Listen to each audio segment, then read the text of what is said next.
Maravilha, glória a Deus, coisa boa, gente, ter boa notícia, a gente fica tão feliz, ver a igreja avançar, ver a igreja bater os seus alvos, alcançar a sua meta. Nós estamos aí um pouco preocupados, aí é questão humana, porque em nome de Jesus também vamos bater esse alvo aí de missões mundiais, amém, irmão? Vamos bater esse alvo, aliás, vamos ultrapassar esse alvo. Não é possível, gente, a gente não vai bater esse alvo de missões, é isso? Merreca, 20 mil, Paulo. Mete a mão no bolso aí, né, mole, 20 aí, fácil, né?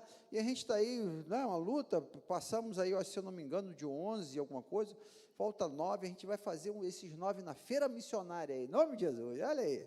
Maravilha, só no leilão aí você vai comprar lá uma galinha da Angola por uns 500 pau aí naquela galinha da Angola. Oi. Vai ter o bazar missionário também. Nós vamos levantar esse dinheiro aí em nome de Jesus. Feliz também porque vamos enviar as camisas de Bafatá. Glória a Deus, isso é maravilhoso, meu. Fique orando aí, gente. Orando aí para sexta-feira, amanhã a gente vai lá nos Correios fazer o levantamento. Provavelmente sexta-feira, quem sabe de repente até amanhã mesmo já embarcando essas camisas aí para a África. Aleluia, coisa legal, gente. Gente, a questão da pasta de dente, deixa eu contar aqui rapidinho um testemunho. A gente está nessa campanha hoje, esse mês da escova de dente, e eu estou vendo que a questão da escova de dente estava um pouquinho fraco, porque a escova de dente, você vai no mercado, ela é caro, sabe? E para você comprar 1.000, né, alto, e aí orando a Deus, aí orando, aí eu consegui achar uma de R$2, já falei aqui, o pastor Guilherme falou semana passada aqui.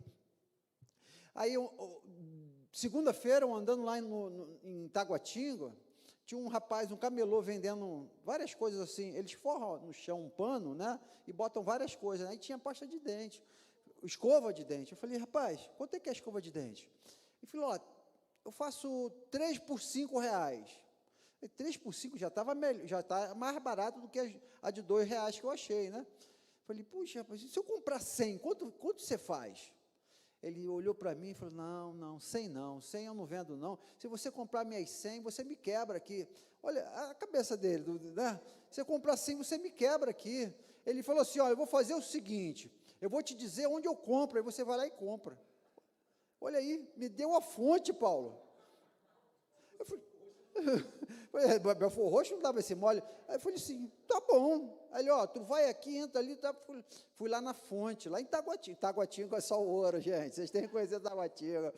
Fui lá na rua de Taguatinga, eu comprei por R$1,16 cada escova de dente. Glória, comprei as 800 escovas de dente com o dinheiro que vocês já estão mandando para cá. E aí, hoje nós recebemos uma doação de mais 100 escovas de dente, tinha aí um valor, nós estamos aí com 950 escovas de dente. Então, volta 50. Isso é Deus, gente, mandando a gente certinho, no lugar certinho. O rapaz, se ele, não sei o que passou na cabeça dele, se ele falasse assim, não, você espera aqui que eu vou lá buscar as 100, ele me vendia e ganhava em cima, né? Mas ele não, me deu a fonte. Foi Deus que pegou ele ali. Tem o quê? Falou, não, você vai me quebrar, eu vou te dar a fonte. Eu falei, eita, Deus maravilhoso, né, rapaz? Comprei por R$1,16. Então, ainda falta algumas, falta a pasta de dente também. Fica orando aí, Deus vai mandar essa pasta de dente, nós vamos fazer esse kit, vai ficar lindo, e vamos impactar aquela cidade, meus irmãos. Em nome de Jesus, conseguimos os 1.000 evangelhos de João, rapaz. Foi doado agora lá da nossa congregação de Abadiânia, pastor Lúcio vai mandar 1.000 evangelhos de João para a gente. Então, Deus está providenciando tudo, esse nosso Deus é maravilhoso. A gente fica preocupado, porque a gente é bobo, né? Bobo, porque se for, é só confiar que Deus faz, rapaz. Então, você está preocupado aí em casa com o quê? Confia, rapaz, e Deus vai te abençoar, creia nisso. Abra sua Bíblia aí, no Evangelho de Mateus, capítulo 4, versículo 17. Mateus 4, 17, o nosso tema do ano é o reino, nós estamos pensando sobre o reino, clamando a Deus que venha o reino. Nós viramos aqui, de 31 de dezembro a dia 1º de janeiro, aqui é meia-noite, de joelhos aqui, joelhados nesse púlpito, clamando que venha o reino. Foi lá a oração padrão que Jesus ensinou, e nós oramos, Deus, que venha o teu reino. E nós estamos estudando durante esse ano aí o reino, e vamos estudar aqui nas próximas quarta-feiras sobre esse tema, o reino, que diz assim: daí por diante passou Jesus a pregar e a dizer: arrependei-vos, porque está próximo o reino dos céus. A mensagem central de Jesus, que ele deu mais ênfase, foi o reino. Jesus falou com todas as suas forças, várias parábolas, nós vamos ver daqui a pouco, aí vamos entrar numa série de estudos, só parábolas do reino. Vamos falar aqui várias quartas-feiras, vamos falar domingo pela manhã, domingo à noite, sobre as parábolas do reino. Nós vamos falar no segundo semestre, nós vamos falar sobre o reino, a instauração do reino, daqui a pouco vamos falar sobre isso, e vamos falar sobre a escatologia, estudar aqui sobre escatologia. Qual é você? Você é pré-milenista, pós-milenista, amilenista, você sabe o que é isso? Nós vamos estudar aqui, pastor Guilherme já trouxe essa discussão com os jovens lá atrás, mas nós vamos trazer aqui para pensarmos, a instauração do reino, como é que vai funcionar, depois do milênio, antes do milênio, na volta de Cristo, na ressurreição dos mortos. Vamos parar e vamos pensar sobre tudo isso, porque, gente, essa foi a mensagem de Jesus, a mensagem, a grande mensagem foi o reino, e a gente não pode perder de vista, por que ele falou tanto em reino? O que é o reino? A gente precisa parar e pensar sobre isso. Gente, quando a gente prioriza o reino, Jesus falou em Mateus 6, versículo 33 e 34, a priorizar o reino, a gente vai ver isso que nós vimos agora, acabar de dar esse testemunho que nós demos agora. A prioridade de levar 1000 kits de higiene pessoal para Tocantins. Eu tenho quase que certeza que ninguém aqui tem um parente desses que vão lá na cidade de Combinado receber, pelo menos até onde eu sei, não tem ninguém aqui na igreja que tem parente lá em Combinado, que vai e fala assim, não, eu vou dar uma pasta de dente, eu vou dar um kit, eu vou dar para ajudar meu parente lá. A gente não está fazendo isso por parente, nem por amigos, a gente está fazendo isso pelo reino, e quando o reino é prioridade, meu irmão, a gente vê esses milagres acontecendo, porque tu vê uma pessoa que trabalha com tino comercial, que é um vendedor ambulante, é um camelô, ele vive daquilo, de ganhar dinheiro em cima da venda, e ele falou assim, não quero esse lucro não, vai lá e compra lá. Isso é Deus agindo, gente. Ninguém ia perder fazer isso se não fosse Deus agindo ali. Então, quando o reino é prioridade, eu estava conversando agora, essa semana, com uma pessoa que vinha de um ministério de uma outra igreja, uma igreja muito conhecida aí, né, da área, dizendo que ficou chocado ele saiu dessa igreja porque ele ficou chocado com a administração financeira da igreja, porque era dinheiro, parecia, segundo ele, o fim daquela instituição ali era dinheiro, parecia, segundo ele. E é tão bom a gente fazer parte de algo em que não tem aqui, meus irmãos, não tem benefício próprio. As irmãs da terceira idade estão costurando esses kits para o reino. Elas não estão ganhando nenhum real nessa costurar isso, né, irmão? Não vamos pagar, irmã Gessi, por causa disso.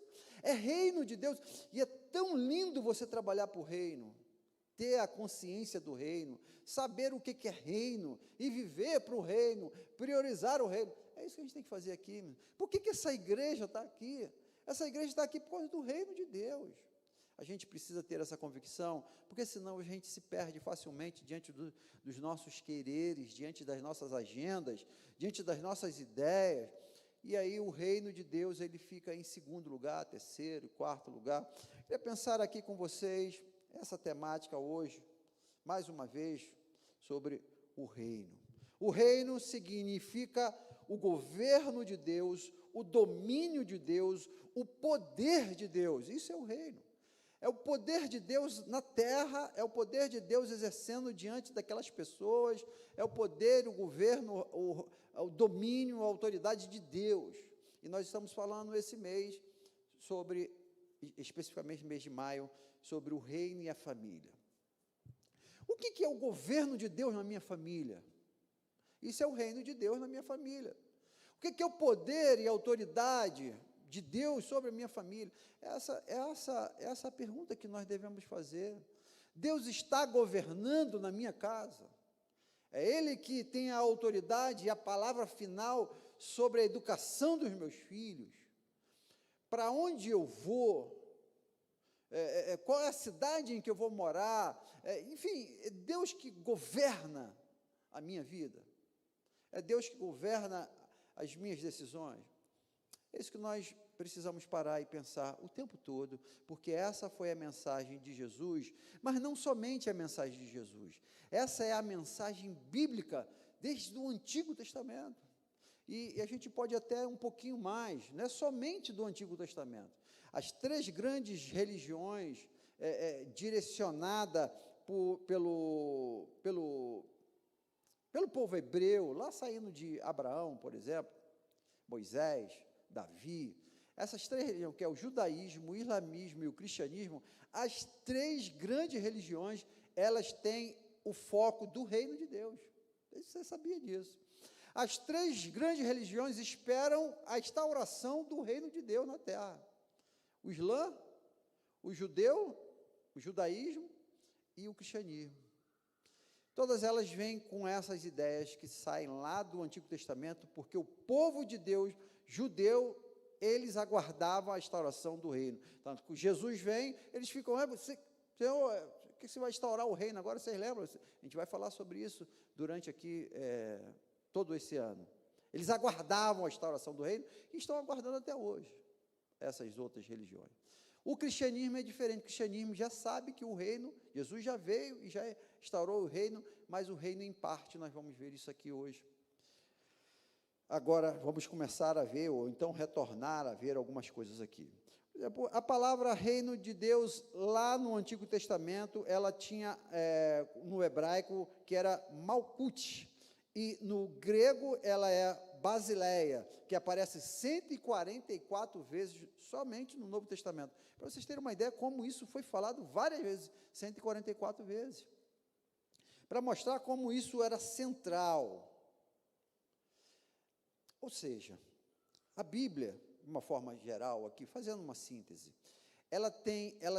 Deus, na sua revelação progressiva, ele tinha na meta, na cabeça dele, um dia ele reinar sobre toda a terra, como um Senhor supremo, absoluto. Essa pedra era cantada desde lá do Antigo Testamento. Um dia eu vou reinar absolutamente sobre toda a terra. Ele traz essa ideia, por exemplo, no livro de Isaías, por exemplo. O reino soberano de Deus, trazendo paz, trazendo justiça, trazendo alegria. A gente vai ver, por exemplo, Isaías. Eu anotei aqui, por exemplo, Isaías 2, versículo 4, que diz assim: e ele julgará entre as nações e resolverá as contendas de muitos povos. Olha aí, Deus, no governo dele, por exemplo, essa guerra que está lá entre o Putin e a Ucrânia lá. Eu vou resolver esse negócio. Deus resolvendo o negócio. E aí, prossegue o texto, diz assim: e eles farão de suas espadas arados e de suas lanças foice. Uma nação não mais pegará armas para atacar a outra nação, e elas jamais tornarão a preparar-se para a guerra. O reino de Deus, a espada vai se transformar em arado ou enxadas. Não vai precisar mais de espada. Olha, um reino de paz. O reino de Deus que ele vai restaurar vai ser um reino de paz. Já estava a profecia lá de trás, lá em Isaías. Ele vai dizer um pouquinho mais lá na frente, Isaías 11, por exemplo: o lobo viverá com o cordeiro, o leopardo se deitará com o bode, o bezerro e o leão e o novilho gordo pastarão juntos. Os bichos, gente, é um reino de Deus instaurado entre os homens, trazendo paz entre os homens e paz entre os animais. Olha o que vai dizer: uma criança os guiará, a vaca se alimentará com o urso, os filhotes se deitarão juntos, o leão comerá palha com o boi, a criancinha brincará perto dos esconderijos da cobra, a criança colocará a mão no ninho de uma víbora, ninguém fará mal, nem destruirá coisa alguma em todo o meu santo monte, pois a terra se encherá do conhecimento do Senhor, e as águas, como as águas cobrem o mar. Olha que coisa, dá para você imaginar essa cena aqui, gente, que Isaías está descrevendo do reino de Deus? É isso que nós estamos clamando, venha o reino.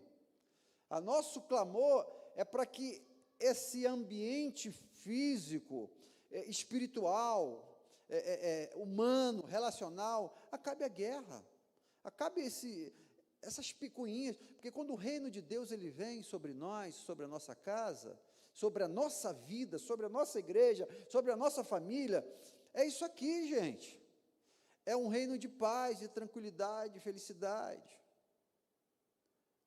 Que coisa linda, né? É isso que nós devemos clamar.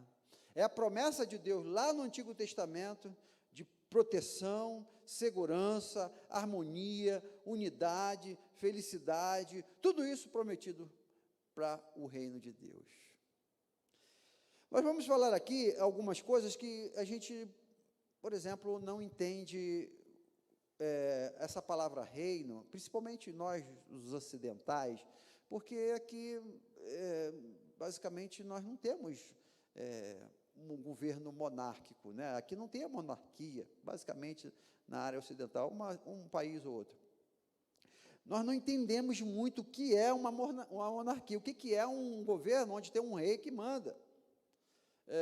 Então, a gente perdeu um pouco dessa linguagem, e que na época que a Bíblia foi escrita, eles sabiam, mas a gente não sabe o que é isso. O que é um governo onde tem um rei que manda? Perdemos um pouco dessa direção. A Bíblia vai nos mostrar isso em algumas formas, e de algumas etapas que isso pode acontecer.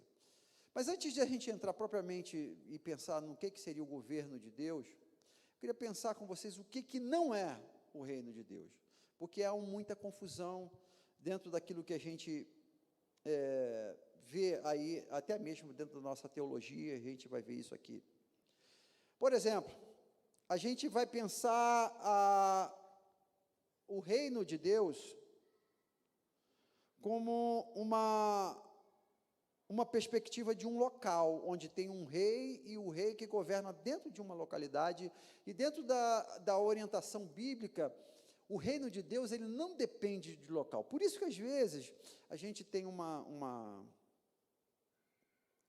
percepção que é simbólica, que a Bíblia traz como simbolismo, e a gente tem como uma percepção meio que popular, herdamos isso da Igreja Católica, a teologia de Santo Agostinho, de que esse lugar onde o reino de Deus vai instaurar é o céu. Muitos já ouviram falar nisso, não, mas vai ser lá no céu, e a gente fala aqui nas nossas pregações, na nossa conversa religiosa, a gente sempre fala, não, eu vou morar no céu e tal, a gente tem, né, essa fala, essa expectativa de um dia morar no céu, só que o reino não é o céu, a gente precisa tirar essa perspectiva que a gente acredita de uma forma popular, porque não é esse local exato. Às vezes a Bíblia vai falar de um novo céu e uma nova terra, numa linguagem simbólica, a gente vai conversar sobre isso durante aí algum tempo. Eu queria que você pensasse aqui hoje, essa questão do céu, onde você acredita, não, nós vamos subir, vamos morar no céu, aquela coisa toda. Pensa no céu da forma do seguinte: o céu é um lugar onde tem a presença total, plena, absoluta de Deus. Ali é o céu. Pode ser, sei lá, dentro do seu quarto. Ali é meu céu, presença de Deus na minha vida, com autoridade, com direcionamento, com governo, com poder. Ali é meu céu. Agora, onde é o inferno? O inferno é o lugar onde está a ausência total de Deus. E aí a gente vai poder começar a entender algumas coisas espirituais quanto ao local em si. Local, onde é o local? O local é onde Deus está, e o governo dele está, a autoridade dele está, o domínio dele está, ali é o céu. E é aí onde eu vou morar eternamente, onde você vai morar eternamente. Amém, irmão? Eita, glória, foi um amémzinho mais fraco, hein? Vai ficar melhor ainda, você vai morar no céu. Amém? Esse é o céu. É a presença absoluta de Deus. Onde é o inferno? É a ausência absoluta de Deus. Lá é o inferno. Pronto. E aí a Bíblia traz alguns simbolismos, e às vezes a gente fica um pouco com dificuldade de entender, até porque também existe traduções, gente, segura aí no banco aí, seja firme, seja forte. Existem algumas traduções que elas não são tão adequadas. E algumas dessas traduções nós usamos. Claro que foi recursos que se usaram na época. Nós temos aí traduções de 1800 alguma coisa, 1500 algumas coisas. Tem traduções de várias eras lá atrás, que até então não tinham tantos achados na arqueologia, em tantas outras ciências, que os irmãos na época não tinham tanto conhecimento linguístico. Eles usaram determinadas palavras que trazem algumas confusões. Por isso que hoje é importante você ter várias versões e pesquise. Existem versões que são melhores do que outras. Por exemplo, eu uso hoje, pessoalmente, eu estou lendo hoje, volta em tempo, eu escolho uma Bíblia para ler ela toda. Hoje eu estou lendo a nova tradução da linguagem de hoje. É uma Bíblia de uma linguagem que assim, não queria dizer que é ruim, né? Mas é uma linguagem muito popular. Para você fazer um estudo exegético em cima dali, não faça, não é boa. Mas para a pessoa que está chegando na igreja, que tem, poxa, ontem mesmo estava conversando num grupo de pessoas, eu tenho muita dificuldade de ler a Bíblia. Eu falei, lê a linguagem, né, da tradução de hoje, que é uma linguagem mais fácil, mas para estudo ela não é boa, essa Bíblia. Então, existem traduções boas e traduções não tão boas assim, e nós lançamos mãos na nossa liturgia do culto, algumas traduções que elas não são tão boas, não são tão adequadas. Por exemplo, a palavra mundo, que a Bíblia usa, em algumas traduções mais tradicionais que a gente usa, como, por exemplo, a versão Almeida Revista e Atualizada, que é a básica que nós usamos, ela vai usar a palavra mundo, quando a palavra teria que ser era. A era, por exemplo, o versículo de Marcos 10, 29 e 30 diz assim, olha, preste atenção à diferença. Tornou Jesus, em verdade vos digo, que ninguém há que tenha deixado a casa, ó, irmãos, irmãs, mãe, pai, filhos, campos, por amor a mim ou por amor do Evangelho, que não receba já no presente, 100 casas, irmãos, irmãs, mães e campos com perseguições, e no mundo por vir a vida eterna. Então ele bota aqui a palavra no mundo por vir. A versão da NVI vai falar a mesma coisa, dizendo assim, na era futura. Um vai usar a palavra mundo e a outra vai usar a palavra era. Voltando lá no grego, estudando no grego, você vai ver que o que quer dizer aqui, de fato, é era e não mundo. E onde está a dificuldade de entendimento? É porque o mundo, a pessoa vai pensar em algo físico, esse mundo aqui. Aí vai falar assim, não, esse mundo aqui não vai existir mais, vai ser um mundo futuro, um outro mundo. E aqui ele vai dizer assim, não é exatamente um mundo material, físico, é uma era, é um novo tempo. E aí muda completamente a nossa concepção. E por isso, às vezes, a gente entende assim, não, mas vai destruir tudo, esse mundo todo, vai acabar tudo, e vai vir um outro mundo. A gente precisa ter uma certa tranquilidade aí, para não forçar uma destruição do mundo. Apocalipse, por exemplo, 20, 21, ele vai dizer que esse novo céu, a nova terra, o céu vai descer. Então, vai estar aqui na terra. Só para a gente prosseguir aí, que existe possibilidade de a gente pensar esse mundo, esse novo céu e a nova terra de forma diferente. Por exemplo, há pessoas que acreditam como algo subjetivo. Esse reino, quando ele vem, não é algo material, concreto, mas é algo subjetivo, que está dentro de nós, somente dentro de nós. Isso também é algo que a gente não pensa. O reino de Deus vai ser um reino onde ele vai governar verdadeiramente, um lugar onde vai governar verdadeiramente com pessoas, com súditos, o mundo ele vai governar todo, e não somente aquele subjetivo que está no coração de algumas pessoas. Ele também não é a igreja. As pessoas fazem muito essa confusão, achando que o reino de Deus é a igreja. A igreja faz parte do reino de Deus, mas não é que a igreja seja o reino de Deus. Essa é uma confusão também que nós herdamos da igreja católica, dizendo que se você não estiver na igreja católica, você está fora do reino de Deus.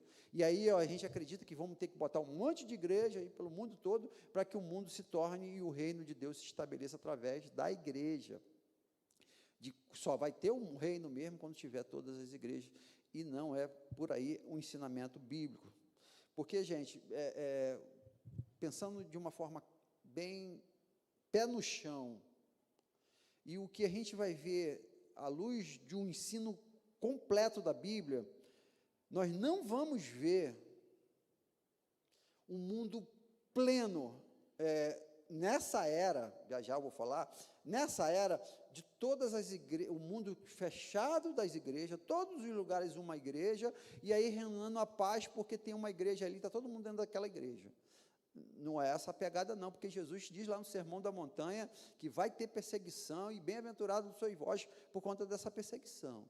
Então, não é um mundo onde vai ter várias igrejas, e todo mundo que está no mundo está nessas igrejas, não, porque essa é a ideia que passa de o reino sendo como igreja. Então, não é o reino de Deus, não é necessariamente a igreja faz parte do reino, mas não é a totalidade, é a igreja. Agora, há uma grande distorção que a gente vai ver de entendimento também em relação ao reino de Deus, é quanto à questão do tempo. Quando é que o reino de Deus vai ser instaurado? A gente vai ver nas Escrituras, e principalmente no Novo Testamento, que é o que dá a base para a gente, o reino de Deus está dentro de 3 tempos, por exemplo. O reino de Deus que vai ser restaurado, está no futuro, o reino vai ser lá na frente. O reino de Deus que está sendo instaurado é um processo, e o reino de Deus como algo que já está restaurado. Temos vendo essas 3 expectativas, mas basicamente entre o presente e o futuro, nós vamos ver isso, por exemplo, Romanos 14, 17, nós vamos ver um reino presente, pois o reino de Deus não é comida e nem bebida, mas justiça, paz e alegria no Espírito Santo. O reino está aí, com justiça, paz e o Espírito Santo. A gente vai pensar no futuro, Mateus 25, 34, que diz assim, o rei dirá aos que estiverem à sua direita, venham bendito do meu Pai, recebam a herança do reino que lhe foi preparada desde a criação do mundo. Então, no julgamento em que Jesus vai fazer, isso está lá em Mateus 25, ali vocês vão receber, venha bendito do meu Pai, entre no reino. Então, é um reino no futuro, está aqui nesse texto. Nós vamos ver no Mateus 12, 28, diz assim, mas se é pelo Espírito de Deus que eu expulso o demônio, então chegou a vocês o reino de Deus. Jesus dando aquela resposta, né? Aqueles escribas fariseus falam lá, você está expulsando o demônio pelo Beelzebú, né? E ele fala, se isso está acontecendo, então o rei dirá aos que estiverem à minha direita, mas se é pelo Espírito de Deus que eu expulso os demônios, então o reino chegou. Então, Jesus ele fala, tem um reino, chegou, em Mateus 12, 28, em Mateus 25, 34, ele vai falar que o reino vai ser lá na frente, quando ele voltar, e em 1 Coríntios 15, 50, diz, irmãos, eu lhes declaro que carne e sangue não podem herdar o reino dos céus. Ou seja, você aqui, carne, não pode, Paulo está falando isso. Então, ele já jogou a projeção para o futuro. Qual é a conclusão que os teólogos eles chegam quanto a essa questão do tempo? Qual é o tempo do reino? Ele já está aqui, ele vai ser no futuro. Eles dizem que já chegou, mas ainda não pleno. Eles vão dizer, mas ainda não. É uma frase muito conhecida entre os teólogos. O reino de Deus está aí. Eu vou usar aqui uma ilustração só para muito pobre essa ilustração aqui que eu vou usar, mas só para ilustrar um pouco. É como aquele camarada que compra casa própria pela Caixa Econômica Federal. É sua, mas ainda não é, sabe? Está no teu nome, né? Está lá, você recebe lá, né? Vai lá no cartório e tal, e alguns acreditam assim, não, já é minha, né? Não paga não para tu ver, né? Mas é uma ilustração bem pobre, viu, gente? Porque, na verdade, a nossa casa celestial, ela já foi paga, só que nós não ainda recebemos o título definitivo que vai ser na volta de Cristo, quando os mortos ressuscitarão. Então, esses dois eventos que onde você vai receber a quitação da casa, e a casa vai ser sua mesmo, verdadeiramente. Então, caminhamos aí dentro de todas as escrituras, das escrituras sagradas, dentro desses dois tempos, basicamente, o presente e o futuro. Como é que a gente vai fazer, então, um reconhecimento de que o reino está aí ou não? Por que o reino está na família? Por que o reino está se o reino já chegou, já está aqui, é um reino de paz, de justiça, o que está acontecendo que nós estamos vendo em lugares onde tem tanta igreja, em lugares onde tem tantos crentes, e ainda sofrimento, luta, falta de recursos, violência? Por que não é um reino pleno ainda? Porque ainda não se concretizou o reino de Deus, que só vai se concretizar com a volta de Cristo e a ressurreição dos mortos. Então, o reino que nós vivemos hoje, é esse ainda não, ele é um reino que ele ainda está aqui na terra, e ele ainda sofre a hostilidade do mal. Jesus, ele vai explicar isso na parábola, uma das parábolas que ele explica sobre isso, é a parábola da semente, do semeador. Jesus explica sobre isso. Ele diz que a semente, ela cai em diversos solos, né? Uma nem nasce, a árvore vem, pega, a outra nasce, e aí vem um sol ali, né, e queima, a outra nasce e cresce um pouquinho, mas a riqueza seduz o camarada, ele não dá fruto e tal, é contraproducente aquela árvore, mas a última nasce e cresce. Jesus vai dizer ali, depois na sua explicação lá para frente para os seus discípulos, ele diz que a diferença são aqueles que ouvem a palavra e aqueles que respondem de forma positiva, e a palavra ali dá fruto. O reino de Deus, ele se estabelece através daqueles que conseguem entender a palavra, que é o conhecimento de Deus, que recebem o conhecimento de Deus, e aquele conhecimento, ele floresce. Ali é o reino de Deus. Mas o que é contrário ao reino de Deus? É a cegueira espiritual, é o não à palavra de Deus, é não permitir que a semente cresça, é a nossa ignorância espiritual que está nesse tempo. Então, Paulo, ele vai dizer, por exemplo, lá em 1 Coríntios 13, que nós olhamos como quem vê por espelho. Nós não temos, para deixar aqui bem claro, nós não temos o conhecimento pleno de Deus. A parábola do semeador vai dizer que a semente cai e alguns não conseguem e tal.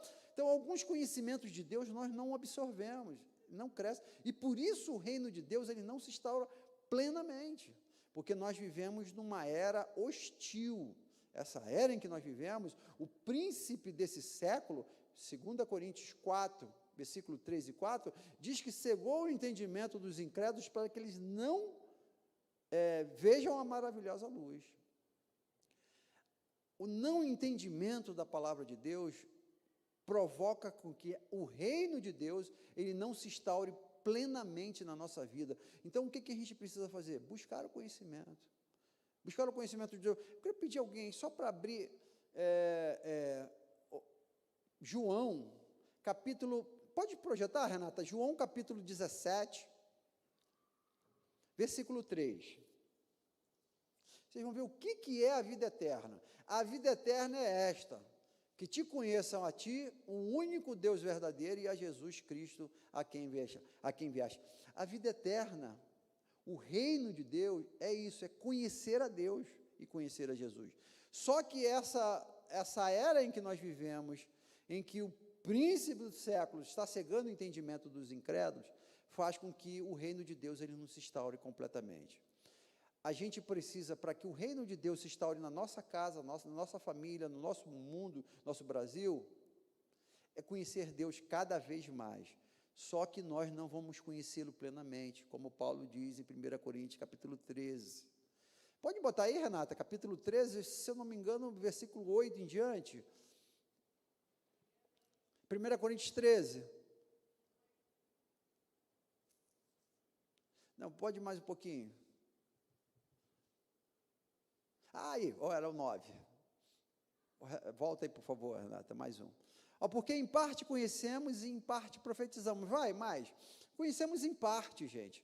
Quando, porém, vier o que é perfeito, então o que é em parte será aniquilado. Pode passar o outro. Quando eu era menino, falava como menino, sentia como menino e pensava como menino. Quando cheguei a ser homem, desisti das coisas de menino, das próprias de menino, porque agora vemos em espelho, obscuramente, então veremos face a face lá no céu. Agora conheço em parte, então conhecerei como também sou conhecido. Olha que coisa linda. Aí é o reino, lá no céu.